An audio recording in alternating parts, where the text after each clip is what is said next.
我發夢都估唔到啊！原來中秋節前後最適合一家大細飲嘅湯，竟然係呢個蓮藕湯啊！嚟睇下我係點樣整㗎。做一個夏食瓜，秋食藕，廣東人嘅美食秘訣啊，就係不時不食。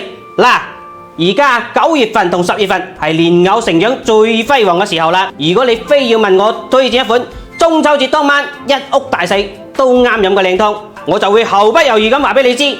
蓮藕豬腳湯，煮熟嘅蓮藕升溫，補下個皮仔胃胃啊！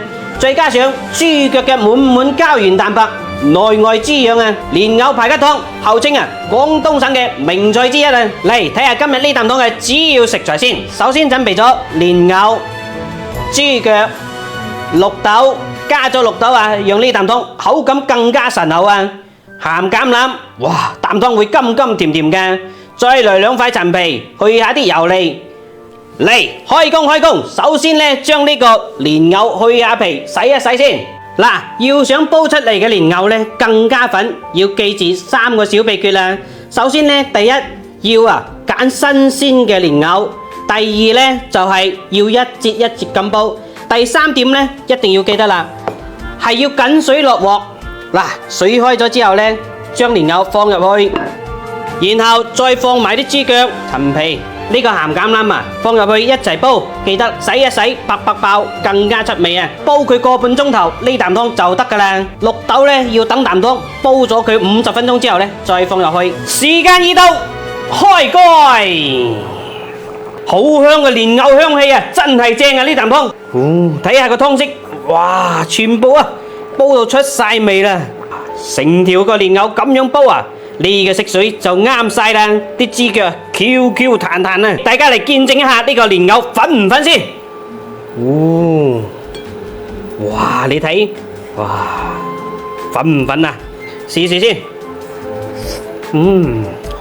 哇！你睇下啲拉絲，正啊！一定要試一試呢個蓮藕啦，真係唔錯啊！呢個蓮藕煲湯我老婆最中意飲噶啦。各位靚仔靚女，我每日拍視頻真係唔容易㗎，幫手點個愛心支持一下咧，萬分感謝啊！睇啲湯色一啲都唔油膩啊！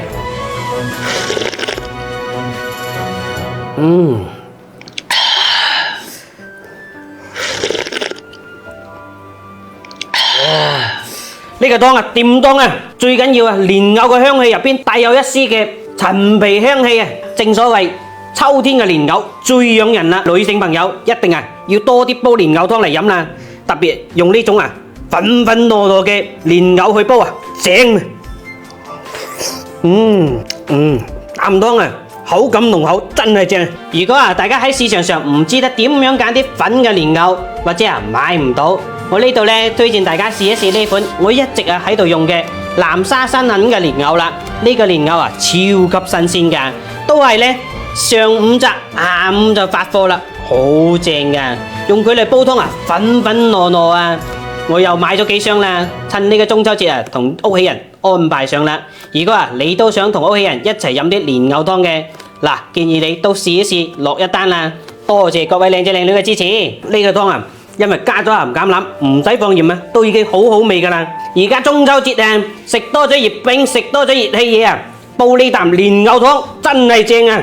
特別呢度黃色白色嗰啲嘢就啱晒啦。如果你都想煲呢啲咁靚嘅蓮藕湯，建議你盡快試一試啦，點讚收藏一下，或者轉發俾你嘅屋企人，等佢哋煲俾你飲啦。